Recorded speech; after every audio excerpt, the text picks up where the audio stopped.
everything is right.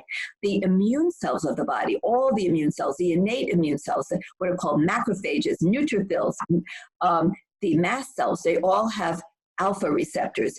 And then the T lymphocytes, the Treg cells that regulate immune function so that you don't become like having autoimmunity and so forth. That's all regulated by estrogen as well. And then the B cells that make antibodies are also estrogen regulated. So everything in the body is controlled by estrogen. And of course, the uterus, the fallopian tubes, the bladder, the vagina, you know, everything in the reproductive tract, of course, has estrogen receptors, and it's all intertwined to make one whole female. So what happens is that we live in a world of endocrine disruptors. It's horrifying. We have chemicals at every turn. We have plastics that have phthalates and fragrances and the BPA, the bisphenol A, and then the replacement, which is as toxic or more, which is BPS. You know, when it says BPA free, it's usually, and it's plastic, it's BPS full. So we don't want it. There's no safe plastic, I just have to tell you. So all of these chemicals are getting into women's bodies and altering the way estrogen is produced, distributed, the receptor function, the degradation, the elimination. So women have trouble producing estrogen properly. And then when we talk about like estrogen dominance, a lot of times what they're not talking about that the ovaries are making too much estrogen. There's only a brief time in a woman's life when that actually ever happens.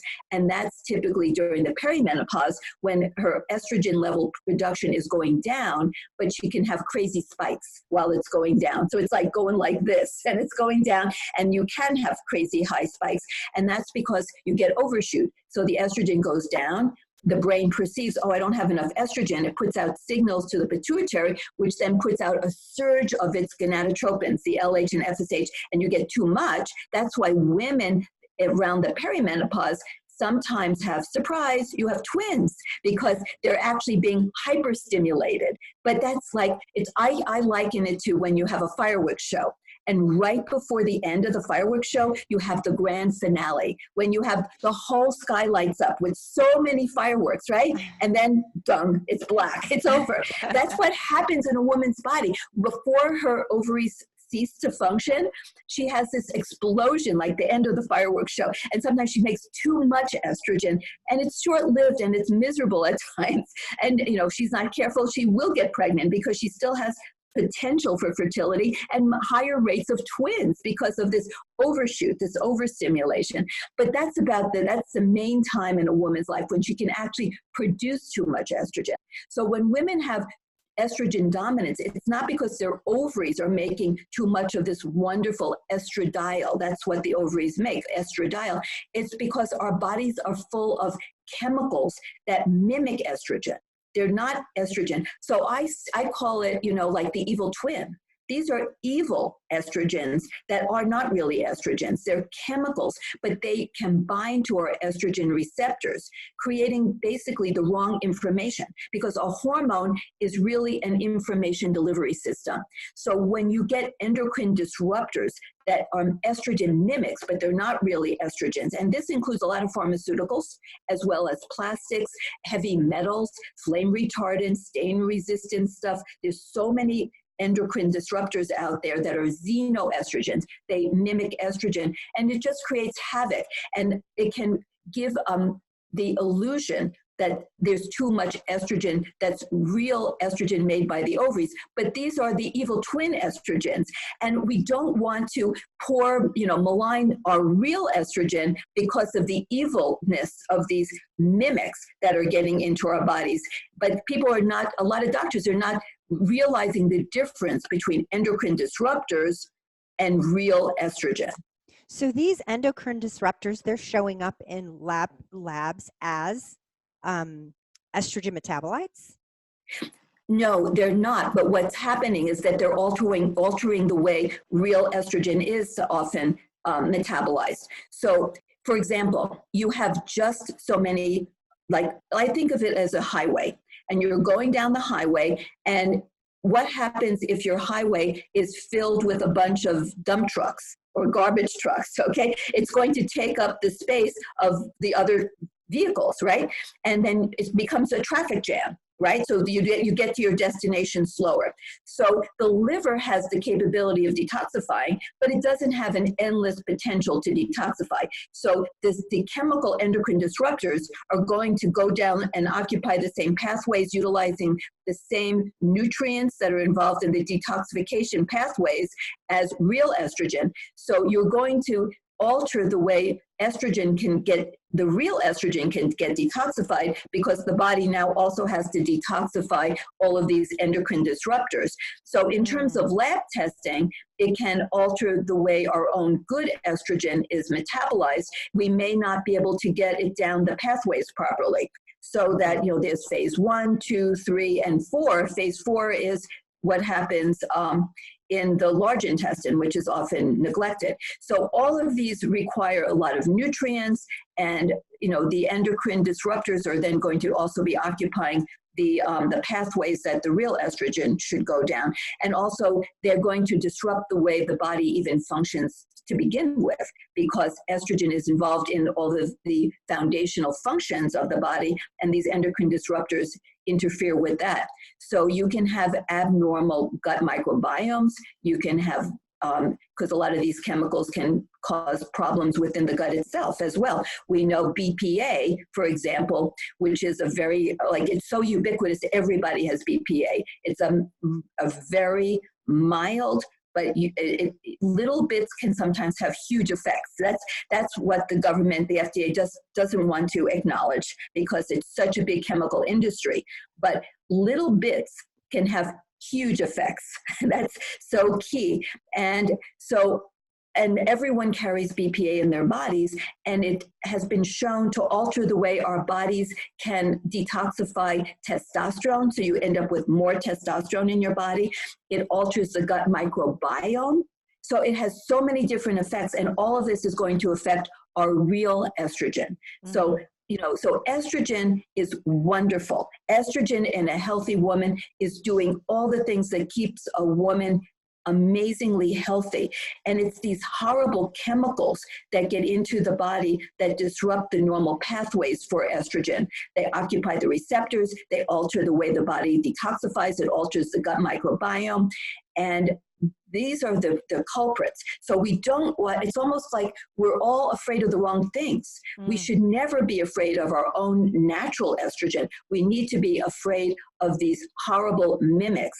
It's just like food, like soy. I defend soy all the time.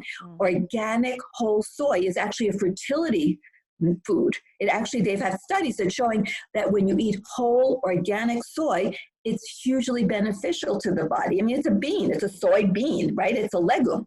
Okay, it's really healthy. But poor soy, it's one of the most toxic foods when it's GMO, right? It's just filled with herbicides, and it's been changed into all these crazy forms, like soy pretending to be cheese, and soy pretending to be hot dogs, and soy pretending to be ice cream, and all these crazy things, these soy isolates.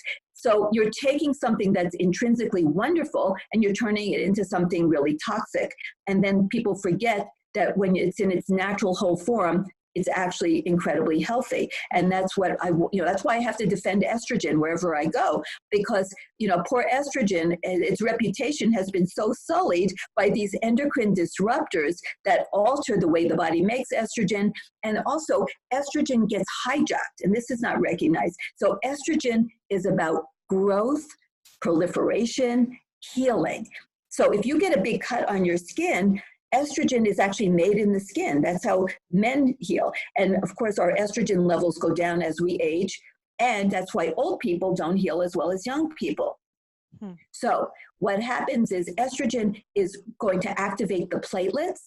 And platelets are wonderful, but they just have to be controlled, and estrogen helps control them. So, and there's like prostacyclines, these are enzymes, they're controlled by estrogen. People don't realize that. So when things are right, all the platelets are calm, they're not doing anything. But when you have injury, when you have then you have inflammation that's designed to kill, of course, invading bacteria and such. So that's intended inflammation controlled. And then the platelets get activated, and estrogen helps to activate them. And then the platelets clot so you don't bleed to death. And then the platelets put out all these wonderful growth factors. That's why people like PRP, platelet-rich plasma.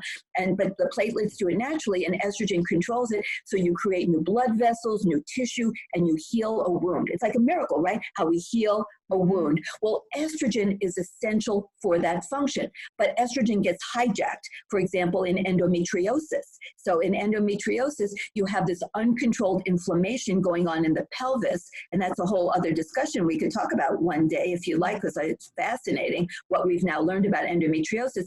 But the end result is you have this uncontrolled inflammation in the pelvis. Estrogen is about modulating inflammation. Remember, estrogen controls the immune cells. And estrogen controls healing. So estrogen controls and modulates inflammation. So when you have a lot of inflammation, estrogen is going to be produced. In fact, we have enzymes like aromatase that cause the local production of estrogen in different places of the body when you have inflammation. But when you have chronic inflammation, estrogen can't fix it. Estrogen was designed for acute inflammation, like from an injury, right? But that should be healed and then it's over. So for example, breasts, like we know that when women, and a lot of perimenopausal women are facing this, and women in menopause, they get a mammogram and it says you have dense breasts. And then they say that's a risk factor for breast cancer. Well, nobody's thinking, well, what the heck does that mean, dense breasts? Why would you have dense breasts? Well, the reason that you have dense breasts is that you have inflammation in that breast. There's inflammation. When women go and transition through the perimenopause into menopause, they automatically get gut dysbiosis, abnormal gut microbes. This has been proven out of Harvard University research. And they get abnormal gut microbes, and they get leaky gut, impaired gut barrier. These toxins produced by these bad bacteria in the gut create endotoxins that leak into the body, creating an inflammatory response. And you get a low-grade chronic inflammation in women as they transition through menopause and into menopause. And inflammation creates insulin resistance. That's why diabetes, prediabetes is so much more prevalent. And then inflammation leads down the whole path towards cardiovascular disease, metabolic syndrome, and even dementia and cancers. In terms of the breast, you get more inflammation in the breast, and then estrogen is trying to come to the rescue. When you have inflammation, the body produces more estrogen locally. Right? In endometriosis, it's in the pelvis. In breast, in breast inflammation, you're going to get more estrogen produced. Now, there's a reason for that. It's all about survival. It's about successful reproduction. So if a woman is breastfeeding a baby and she gets an infection in the breast, mastitis, then you want estrogen to be produced in that breast to modulate the inflammation, to calm it down, and to control everything so the woman will heal, so that the baby can survive and keep breastfeeding, right? But in a postmenopausal woman and perimenopausal women, when they start getting this breast inflammation, then estrogen is produced more in the breast, and estrogen is about growth and proliferation and healing. So it's going to proliferate the ductal cells. So you get more ductal cells, which on a mammogram is seen as more density, breast density. Now, what happens is that estrogen cannot control that inflammation. That is not an infection. That's a chronic inflammatory state that goes to the gut dysbiosis and all of that. And estrogen in the breast isn't going to fix that. So now you have a chronic condition where you have chronic inflammation in the breast. You have chronic estrogen production in the breast, creating density, and inflammation is not controlled because estrogen can't fix that. Now, when you have chronic inflammation, what does that potentially lead to? DNA breakage and chronic inflammation. Now we understand that cancer is a metabolic disease consequence. Inflammation is not only the root cause of cardiovascular disease and dementia, it's also the root cause of cancer. We understand all of these things that happen in the body have similar root causes. That's what makes it both complex and simple, because that's why the same things that lower the incidence of dementia and cardiovascular disease lower the incidence of cancer. And every time I see articles showing, oh, you won't believe this, this leads to a reduction of this, it's like, well, yeah, it's all the same process, So if you lower the same risk for cardiovascular disease, you're lowering the risk for cancer and dementia. That's the beauty of it. You're healthy or sick, and how it manifests is sort of individual based on other, genetics and environmental exposures. So now you have the breast that is dense and it's inflamed, and it can lead to DNA breakage. Now, poor estrogen was never designed to understand and recognize cancer. It's designed to heal wounded tissue. So it sees breast cancer as wounded tissue, and it has estrogen receptor positive in a very high percentage. So estrogen is doing what it's programmed to do, heal and nurture. Only now it's healing and nurturing breast cancer. And so it's creating new blood vessels. It's like supporting this cancer, just like it can support endometriosis. It's not that estrogen is evil, it's that it's being subverted, right? It's being hijacked. Its normal purpose is being repurposed. And instead of supporting and nurturing your own body and healing it, it's now supporting this bad situation. So the solution isn't to get rid of estrogen, it's to get rid of the inflammation. I mean, we have to get this straight.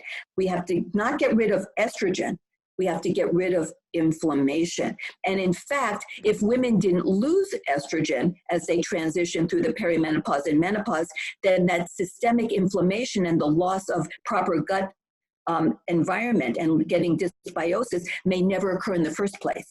So maintaining a proper estrogen environment can help prevent that inflammatory state even developing. And that's really so missed. It's completely missed by our conventional medical world, is that the solution to having low estrogen isn't to make sure that women have no estrogen, because estrogen is made locally. Even when the ovaries don't make it, it's made in the brain, and it's made in the breast, and it's made in the skin. So their solution is get rid of all estrogen in the body. But unfortunately, your brain can't work right if you don't have estrogen. That's why women have almost 3 times the risk of Alzheimer's as men, because women don't make as much estrogen in their brain during the reproductive years. They get it from their ovaries. After menopause, the brain doesn't pick up the slack, and they have estrogen deficiency. So the solution isn't let's get rid of all our estrogen, it's let's support our estrogen and maintain estrogen and also all the other pieces of the puzzle, because the solution to menopause isn't just to give estrogen. I can tell you that. You need to do every other lifestyle support, because estrogen alone can't do everything. It's a superhero, but it's not all powerful. It can't do everything. Bullet. Right. Yeah, I know. So it's complex, but the main takeaway is that loss of estrogen is what creates all of the downstream effects of perimenopause and menopause. And then when you have local areas of inflammation, that can lead to tremendous havoc. Like you get inflammation in your arteries, you get inflammation in your breasts, you get inflammation in your brain, in your gut. All of this is because you don't have enough systemic estrogen in the first place, and then you compound that with what's happening. Like we talked about, women entering perimenopause are not the same healthy women they were once upon a time, because they spent most of their lives on chemicals that got rid of their natural hormones. They often had nutritional deficiencies. They were sedentary. They didn't have circadian rhythm that was proper because they didn't get enough light outside. They're vitamin D deficient. They don't sleep properly. They're now encompassed by electromagnetic radiation. So everything has been altered in our world. So women have no reserves in general when they hit menopause. They don't have stores. They don't even have good bones. They've shown like women enter menopause, they already have osteoporosis. What's that all about? Because all their bone forming years, they were on birth control pills, which don't allow proper bone formation. And bone is not just about maintaining your structure, it's actually an endocrine organ. Bone makes hormones that keep your brain functioning properly and keep your insulin receptor function properly. So we now know that bone is a metabolic endocrine organ, and we don't develop proper bone when we spend our lives on birth control pills. So there's so many things that are making it so hard for women when they hit perimenopause and menopause these days, and they don't have the resilience to get through without, when they lose all that estrogen from their ovaries, they just don't have this, like we'll say a bank account of health by the time they reach perimenopause. Wow, you said so many profound things there. And it takes me back to the concept of the PCOS spectrum and not a diagnosis, because it seems like all of this just falls under the umbrella of, a dysfunctional and out of balance overall body, and kind of a toxic body, and even being born with a toxic body, which it seems like babies, reading so Mm-hmm. much about babies being born estrogen dominant with the severe cradle cap yeast issues and colic and all these type of things, depression, babies at 8 weeks old being diagnosed as depressed or with GERD, and things that I've never heard of before. And it seems like babies, if women can get pregnant, they're having children, and these babies are just chronically sick from the start. So it seems like it's overwhelming. It really is, because Mm-hmm. you think about all the pieces of the puzzle that need to be addressed. And one of the things that you said, we said so much at the festival that I was just, one of the things you said was, you brought up the endocannabinoid system quite a bit.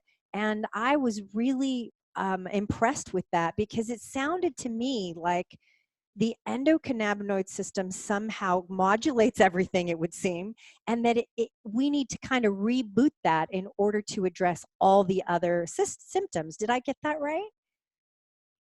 Yes, so it's amazing. And they've actually now changed the name just recently. I hope this will catch on. So it turns out that the endocannabinoid system is all about lipid mediators. This is a whole new understanding of the human body. Lipids, of course, are fats. So the endocannabinoids that we have in our body are made from fatty acids. So this is like a phenomenal finding. And so there's two main endocannabinoids, anandamide and 2-AG, and then there's the cannabinoid-like substances. I call it, the cannabinoid and friends, okay? And now they're expanding that into a whole gigantic family of lipid modulators, all kinds of lipid modulators made from omega-6s, omega-3s, and so they're now changing the name to the endocannabidome, because it's encompassing all of these lipid modulators, and they control inflammation, they control all of the metabolic functions. They're basically involved in immune health. There are receptors for all of these all over the body. They're made all over the body. And suddenly we're finding that our lipids, the fatty acids that we consume, are really in charge of just about everything in our bodies. It's amazing. And they have a profound interrelationship with our hormones in a bidirectional sense. So, for example, during the reproductive life, okay, so the endocannabinoids are relating to every fertility function. So the endocannabinoids are relating to ovarian development, egg development, the ovulation, the transport of the egg in and after it's fertilized in the fallopian tube, entering the uterus. It's involved in implantation of the embryo, growth of the embryo, and then finally the induction of labor. Wow. All of this is finely tuned through the endocannabinoid system, and it links to the hormones. So estrogen actually increases the production of endocannabinoids by blocking the degradation enzymes and increasing the receptor function and the actual production. So in multiple ways, estrogen increases endocannabinoid, and then progesterone actually decreases by actually increasing the function and production of the degrading enzyme, and also blocking the enzymes systems that produce the endocannabinoid. So you have this beautiful yin yang. I just go back to Chinese medicine. I say, I don't know how they were so brilliant that they understood there was push pull, that everything has a balance, So you have the plus and the minus, the bidirectional. So you have this beautiful relationship of the female hormones to the endocannabinoid system. So what the heck are we doing when we get rid of our hormones, both chemically through birth control pills, and what's happening when we get rid of our hormones naturally, unfortunately, that's the natural process through perimenopause and menopause. And now we see that women with PCOS probably have a dysregulation of the endocannabinoid system, where they actually have too much of, you talk about estrogen dominance, I would call it anandamide dominance. We have too much of this endocannabinoid, anandamide. Now, anandamide is sort of like analogous to the THC that comes from cannabis.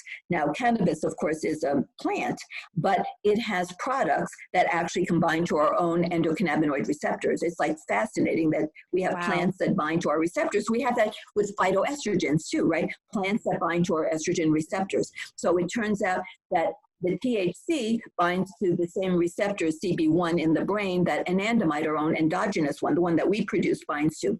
And what does that do? It increases appetite. Right? So we know that's why people know that if they smoke marijuana, which, by the way, I'm not in favor of, but that can increase appetite. They get the munchies, right?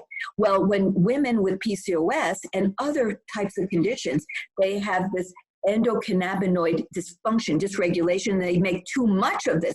Now, a little bit is actually what you need, and it makes you feel good. I mean, that's why it's also the feel good. But when you have too much, it alters the way the receptors function. Everything is about quantity. So you can have too much of a good thing. This is an example of that, too much of it. And then you get cravings, and then you get binge eating disorder.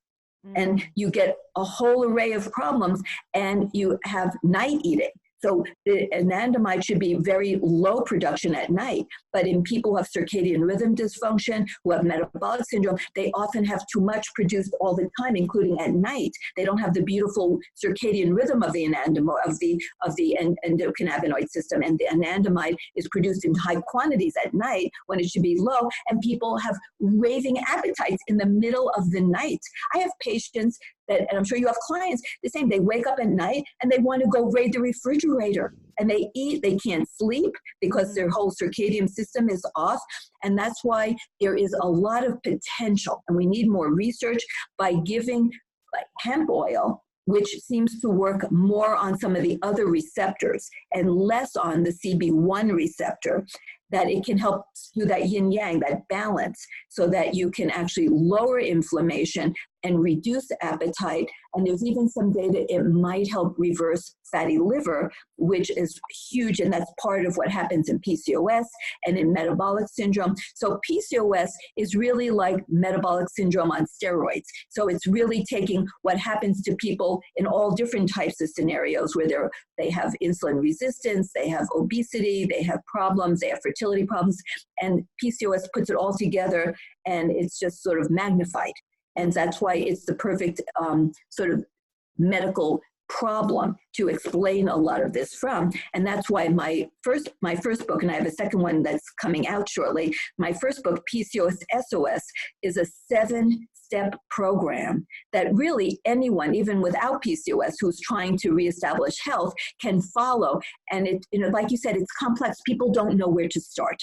And this takes people through 7 steps that people can actually implement. They're all lifestyle. There's no pharmaceuticals. I sometimes have to use pharmaceuticals. I'm a medical doctor, but not in my book, because this is things that people can do on their own to help reestablish metabolic homeostasis. That means metabolic equilibrium, where their system is making energy properly. Metabolism is about creation and storage and distribution of energy. And that is all messed up in so many people. And by creating metabolic homeostasis, we can bring people back to optimal health. And that's what I have in my book, to really help women. And honestly, men can do it, because, it's really about lifestyle medicine. And I just focus on PCOS because that's sort of like at the pinnacle of everything coming together and going wrong, Yeah. But there is so much hope. That's the thing. It's not dismal. It's not like, oh my gosh, everything's over, the lights are going out. It's not. There is light at the end of this tunnel, and the tunnel isn't even that long if you really get started on your travels right now. You can actually reestablish health. But it is complex, and I love this new understanding of the endocannabinoid system. It pulls so much together that we didn't understand, and so you actually have to do care and nurturing of your endocannabinoid system. But like everything, it's kind of the same. the care and nurturing of your endocannabinoid system links to caring and nurturing your microbiome. And there's a whole interconnection there as well. And nurturing and caring for your hormonal systems, and nurturing and caring for your emotional state, right? Because we know that stress can wreck everything, right? Yeah. We know that emotions, especially in women, are very powerful in their impact on everything. So that's why I include mind-body medicine in all of my care programs for my patients, because if you don't address emotions, you can never get someone fully well. So it's complex, but it's not hopeless. That's the main message. Well, I think it's so helpful to know, and I love your book, and congratulations on the success of your book. And that's exciting that you've got another one. What is the next one going to be about? Well, it's a step-by-step 12-week program called PCOS Fertility Fast Track. So it's for women who, like, I have limited time and maybe limited patience. I really want to get healthy and have a baby. Everything that you said about babies being born already having all these issues, you're absolutely right. So I emphasize what is now been called trimester 0. Okay, nice. So it's the pre-pregnancy. You have to get women healthy prior to conception. There's no question about that. And that's not being addressed in the fertility IVF centers. They just start their fertility. If the woman is too heavy, they starve them. They just starve them to lose weight, and then they qualify for the IVF. That is not the pathway to reestablishing health. Wow. So my 12-week program is designed for trimester 0 to get women healthy before they conceive, to improve their fertility, to improve their chances of having a complication-free pregnancy, which is hugely important. And we're seeing such a rate of pregnancy-related complications. It's unbelievable. And women are having so many C-sections because their uterus is dysfunctional. They have contractions that don't go anywhere because they have the wrong microbiome of their vagina, their uterus. Everything needs to be dealt with before pregnancy to reduce complications, to try to improve the chances of having a successful labor, a vaginal delivery, and then having a healthy baby. So my new book that's coming out January 1st, it will be on Amazon, is PCOS SOS Fertility Fast Track. And it's a 12-week program to optimize all those things I just mentioned. And it takes women week by week for 12 weeks. It tells them exactly what to do so that they don't have any questions. It has shopping lists. It has places for notes. It tells you, do this week 1, do this week 2. Oh, so good. You don't have to I wonder what I should do this week. And if you really want to just get going and optimize your fertility and having healthy baby, healthy pregnancy, then you can follow my 12-week program. And say if you don't want to get pregnant and you just want to really optimize your health, because as I mentioned, fertility and metabolic health are completely intertwined. You could follow that just to get healthy, because ancient peoples understood this. They worshipped fertility gods. And this is completely lost now. The menstrual cycle is a vital sign of a woman's health status. When she has a messed up menstrual cycle, she is unhealthy. There is a problem with her. You have to find what's wrong with her and solve it. And then her menstrual cycle will be normalized. The solution isn't get rid of her hormones and give her some chemicals. That is really crazy thinking, right? When you really think about what are you doing. And so optimizing fertility is the same as optimizing health. So even for people who don't want to have a baby, you want to be optimally healthy, this 12-week program will get you there. Great. I mean, even if you're too, maybe in perimenopause, menopause, and you're not going to have children, it sounds amazing. One thing that people say a lot is they say, when it's natural as we age for our hormones to crash, it's natural for us to be miserable in menopause. So we just have to leave it alone. And BHRT is crazy, and doing all these things are crazy. You should just let it happen. Now, I know for a fact that, many years ago, women would go into menopause and not have these. I mean, I know there's cultures in the world that don't have these kinds of things. So I feel like, and correct me if I'm wrong, that once you get to this state of peri and menopause, and you're suffering a lot, it really goes back to what you were saying. There's this whole body that's out of balance, and that's why we need the bioidentical hormones, and we need the herbs and the lifestyle change and the sleep hygiene and all these things to kind of help us with the things we weren't designed to deal with, like our current toxic burden, right? So because I hear it a lot. I hear people say, why do you recommend progesterone to a woman who is 50? It's insanity. I've had doctors look at me in the face and say, what are you taking? How much are you taking? And they just think it's nuts. And so what do you think about that? Well, nature, and this is something hard, and everyone can have their own philosophical take on this, but once you accept the premise, which I accept, maybe other people don't, that the grand scheme of life, the purpose of life that nature created, we try to recreate what we want, but I'm talking about what nature designed us for, was to create new life. And so all living creatures are designed to have reproductive functions, and then create new life. And most creatures on this planet, when reproduction ends, so does the life of that person.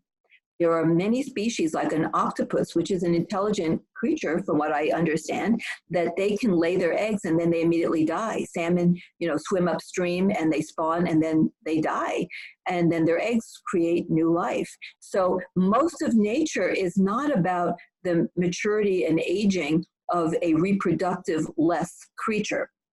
It just isn't.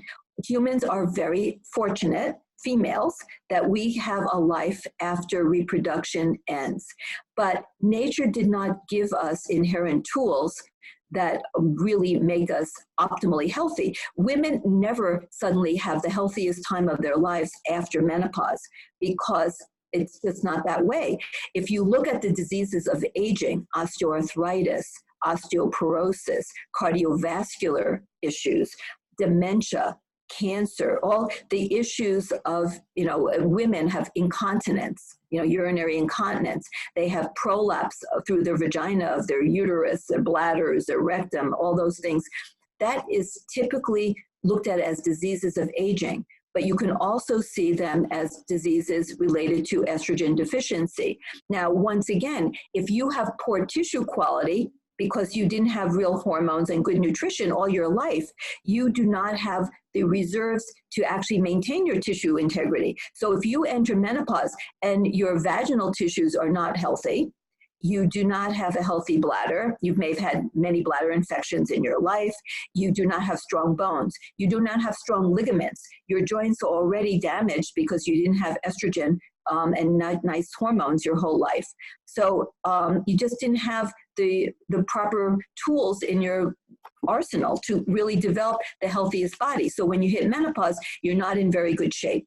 So loss of your hormones will have a bigger toll now than in years past. Plus, we do have the tools to keep people living longer, although not always living better. We do all kinds of things to keep people alive, but if you've ever been to a nursing home, you see the quality of life is close to zero in a lot of those facilities. That's hardly what we want for ourselves or our patients or clients or our family. So giving hormones after menopause, of course that's not natural. But then again, the whole entire medical system is designed to do things that are not natural. Replacing lenses that have cataracts with new lenses that are artificial. There's nothing natural about that. Replacing joints with artificial joints, what's natural about that? There's nothing natural about pharmaceuticals. So basically, what about plastic surgeons, what they do, facelifts? There's nothing natural about what medicine does. Everything about it is trying to counteract something that is nature's way, but not good, right? So it's natural, but it's naturally bad, right? Infections are natural, but that's where they invented antibiotics. Now that's been overused, but that's another story. But so once you really see that all of what medicine does is artificial and unnatural, then what the heck? If giving hormones can help maintain function, I don't have a problem with it.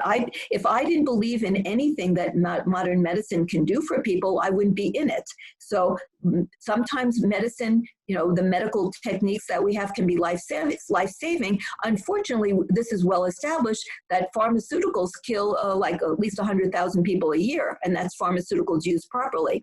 So there's a lot of harm that comes from modern medicine, and there is also good. So we need to really see it for what it is. Mm-hmm. Now, after menopause, women's health deteriorates. Now, some women, they have a lot of reserve, and when they hit menopause, it's like the engines go off on the plane, but they are still gliding. Their plane turns into a glider, and they go gliding for a long time and go in for a soft landing. But other women, the engines go off and they go into a straight nosedive, right? So they're not the same for everyone.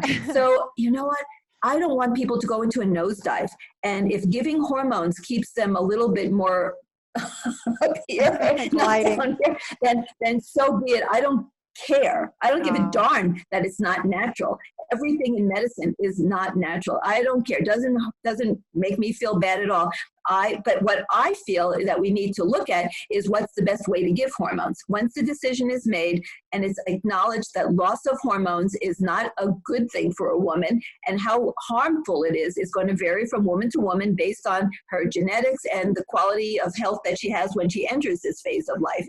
That's why planning for menopause should start before conception. But that's not happening. So most people don't start thinking about it till they start having symptoms. That's unfortunate. You have to plan far ahead.